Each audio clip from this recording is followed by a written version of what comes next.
আসসালামু আলাইকুম সবাইকে। আশা করি তোমরা সকলে ভালো আছো। আজকে আমরা দেখব সাবজেক্ট অফ এগ্রিমেন্টের যে একটা সিরিজ ভিডিও, তার থার্ড পার্ট মানে 3 নম্বর পার্ট। এবং এই 3 নম্বর পার্টে আমরা দেখার ট্রাই করবো সেটা হচ্ছে যে সাবজেক্ট অফ এগ্রিমেন্টের বেলায় যখন এই রুলগুলো আমরা অ্যাপ্লিকেবল করব বিভিন্ন ইসের ক্ষেত্রে, তখন সিঙ্গুলার যে ফর্মগুলো হয়, আমরা দেখছিলাম এর আগের 2টা পার্টে সবগুলো সিঙ্গুলার ফর্ম। আজকে আমরা সিঙ্গুলার ভার্বের আলোচনাটা করব। ঠিক আছে, সো কথা না বলে চলো ভিডিওটা শুরু করা যাক। প্রথমে আমরা যেটা দেখতে পাচ্ছি 8 নম্বর যে রুলটা, সেটা হচ্ছে either dot dot or, neither dot dot নর, নট অনলি এবং বাট অলসো। এই যে 3টা কথা, এই 3টা কথা মনে রাখতে হবে, আইদার অর, নাইদার নর এবং but also, not only but also.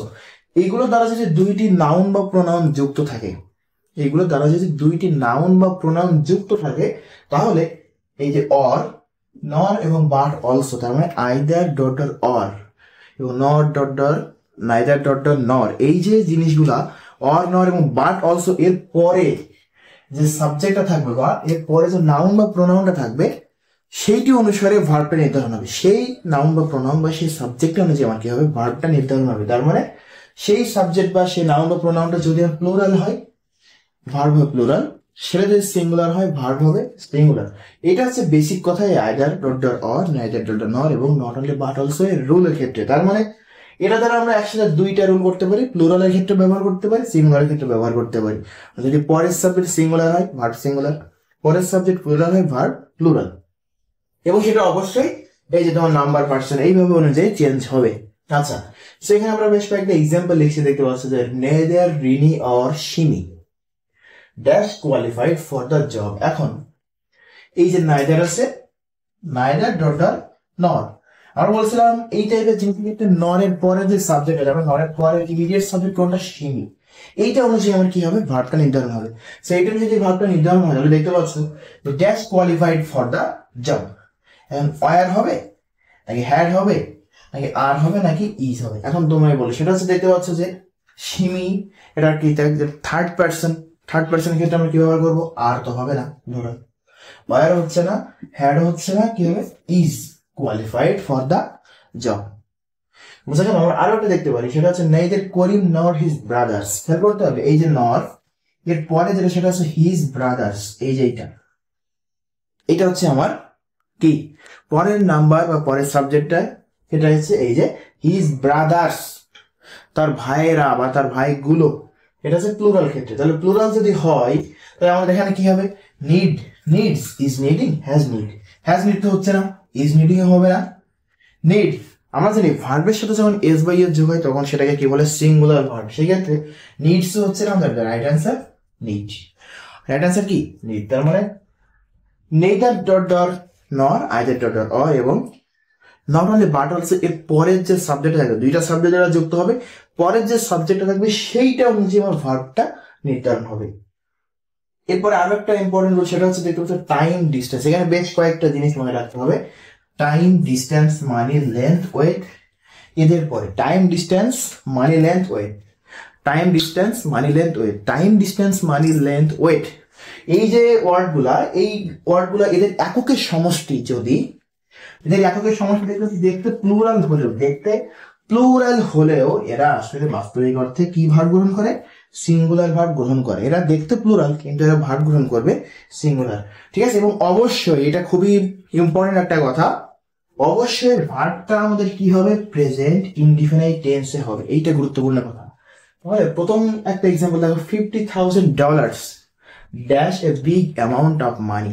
$50,000 এর একটা এককের সমষ্টি মানিকে নির্দেশ করতেছে। তাহলে যদি সেরকম হয়, তাহলে এটা আমাদের কি হবে, কি বলছিলাম, ভার্বটা কি নিবে, সিঙ্গুলার হবে। তাহলে এখানে সিঙ্গুলার ভার্ব কোনটা, এটা তো না, এটাও না। এখন ওয়াজ এবং ইজ, এর ভিতরে একটা ঘাপলা হবে। আমি বলছিলাম এই ক্ষেত্রে টেন্সটা হবে অবশ্যই প্রেজেন্ট ইনডিফিনাইট টেন্স। তাহলে ওয়াজ তো পাস্ট টেন্স, এটাও হবে না, রাইট অ্যান্সার ইজ। এবং 2 hours ড্যাশ লং টাইম, এটা একটা জিনিস, 2 ঘন্টা অনেক লম্বা একটা সময়। তাহলে এটা কি হবে, আর হবে না কি ইজ হবে, ইজ হবে, কারণ আমরা বলছিলাম এটা সবসময় কি হবে, সিঙ্গুলার ভার্ব গ্রহণ করবে, আর হবে না। আচ্ছা, 10 নম্বর যে রুল, সেটা হচ্ছে রিলেটিভ প্রোনাউন যদি সাবজেক্ট হিসেবে ব্যবহৃত হয়, তাহলে ভার্ব নির্ধারণ হবে রিলেটিভ প্রোনাউনের আগের অ্যান্টিসিডেন্টের নাম্বার পার্সন এই অনুযায়ী। ঠিক আছে, রিলেটিভ প্রোনাউন ভালোভাবে বুঝতে হবে। রিলেটিভ প্রোনাউন এই একটা কথা, রিলেটিভ প্রোনাউন যদি সাবজেক্ট হিসেবে ব্যবহৃত হয় তাহলে ভার্ব নির্ধারণ হবে রিলেটিভ প্রোনাউনের আগের যে অ্যান্টিসিডেন্ট থাকবে, সেইটা অনুযায়ী।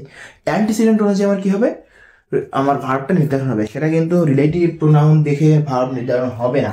যদি এটা এখানে এক্সাম্পল দেখো যে এ reward has been announced for the employees হু, এখন এই যে হু এর আগের অ্যান্টিসিডেন্ট হচ্ছে এমপ্লয়িজ, বহুবচন প্লুরাল। বহুবচন যদি হয় তাহলে এটার ভার্বটা কি আসবে, সেই বহুবচনই আসবে, কারণ অ্যান্টিসিডেন্ট অনুযায়ী ভার্বটা নির্ধারণ হবে। তাহলে হ্যাভ ওয়ার্ক, হ্যাজ ওয়ার্ক নাকি will be work, has work তো হবে না, উইল বি ওয়ার্ক হবে না, না রাইট আনসার আমাদের হ্যাভ ওয়ার্কড। ঠিক আছে, এবার দেখো আরেকটা, ইট ইজ ইউ হু, এই যে হু রিলেটিভ প্রোনাউন, এর আগের যেটা সেটা হচ্ছে অ্যান্টিসিডেন্ট ইউ। ইউ যদি আমার এখানে অ্যান্টিসিডেন্ট হয় তাহলে এই অনুযায়ী আমার সাবজেক্টটা আমার ভার্বটি নির্ধারণ হবে। ইজ, ইউর পরে ইজ কখনো দেখছো, হয় না, ইউ হয় না। Were, was, are. এবার কি হবে, it is you dash to blame, এটা তুমি যে কি হবে দোষী ছিলে, এরকম একটা জিনিস হচ্ছে। তাহলে ওয়ার ওয়াজ, এখন তোমরাই বলে যে কি হবে, এখানে দেখতে পাচ্ছ যে এটা আমার প্রেজেন্ট টেন্স, তাহলে এখানে কি হবে, পরেরটা আমরা হিসাবে যে প্রেজেন্ট টেন্সে বানাবো, আর ওয়ার হবে না, ওয়াজও হবে না। সো এটা গুরুত্বপূর্ণ একটা কথা, রিলেটিভ প্রোনাউন যদি সাবজেক্ট। এখন বুঝবো কিভাবে রিলেটিভ প্রোনাউন সাবজেক্ট, দেখতে পাচ্ছ যে হু, এখানে একটা হু, এখন এর আগের যে জিনিসটা এই যে ইট ইজ ইউ বা এ reward has been announced for the employees, এটা পরিপূর্ণ একটা বাক্য, পরিপূর্ণ একটা বাক্য। এর পরের একটা অংশ হচ্ছে হু ড্যাশ, বা এখানে হু ড্যাশ টু ব্লেম, এই জন্য এই বাক্যের সাবজেক্ট হচ্ছে হু। যদি এইরকম রিলেটিভ প্রোনাউন যুক্ত কোনো বাক্য আসে তাহলে তার আগের যে অ্যান্টিসিডেন্ট সেইটা অনুযায়ী আমাদের ভার্বটা নির্ধারণ করতে হয়। এবং এটা একটা সিম্পল কথা, আর একটা সিম্পল একটা রুল এখানে আছে, ইনফিনিটিভ, জেনারেল এবং ক্লজ যদি সাবজেক্ট হয় তাহলে ভার্ব হবে সিঙ্গুলার। ইনফিনিটিভ, জেনারেল, ক্লজ যদি সাবজেক্ট হয় তাহলে ভার্ব হবে কি সিঙ্গুলার। সেক্ষেত্রে দেখতে পাচ্ছ reading novels dash my passion, এই যে রিডিং, এটা কি reading novel dash my passion, অবশ্যই এটা কি একটা জেনারেল। জেরান্ড, জেরান্ড যদি সাবজেক্ট হয়, জেরান্ড হিসেবে যদি আসে, যে রিডিংটা আমার এখানে লেখা আছে, জেরান্ড যদি সাবজেক্ট হিসেবে বসে তাহলে ভার্বটা কি হবে singular is. What you say dash true, এখন এই যে হোয়াট ইউ সে এটা কোন ক্লজ, এটা একটা কিন্তু নাউন ক্লজ, এটা কি ক্লজ, নাউন ক্লজ। এখন নাউন ক্লজ, ক্লজের ক্লাসটা দেখতে হবে, তাহলে ক্লজ দেখতে হলে নাউন ক্লজ, তাহলে ক্লজ যদি সাবজেক্ট হয় তাহলে ভার্বটা কি হবে সিঙ্গুলার। তাহলে এখানে কি হবে, ডাভ হবে না, ওয়ার হবে না, আর হবে না, রাইট অ্যান্সার ইজ। সো এই যে জিনিসগুলা, এই জিনিসগুলা হচ্ছে আমার সাবজেক্ট অফ এগ্রিমেন্টের ক্ষেত্রে যখন সিঙ্গুলার ভার্বগুলো গ্রহণ করা হয় তার টোটাল আলোচনা আমরা 3টা পার্টে দেখলাম। এর পরের পার্ট অর্থাৎ পার্ট 4-এ আমরা দেখবো কি, সেটা হচ্ছে সাবজেক্ট অফ এগ্রিমেন্টের প্লুরাল যে বিষয় আশয়গুলো। ফেজ 2-তে দেখবো প্লুরাল ভার্বের ব্যাপার স্যাপারগুলো। আমরা 3টা পার্টে সিঙ্গুলার ভার্বের ব্যবহারগুলো শিখলাম, ঠিক আছে। সো তোমরা যারা প্লুরাল ভার্বের আলোচনা দেখতেছো তারা পার্ট 4 দেখবা। তোমাদের ভিডিওটি দেখার আমন্ত্রণ রইল। আসসালামু আলাইকুম।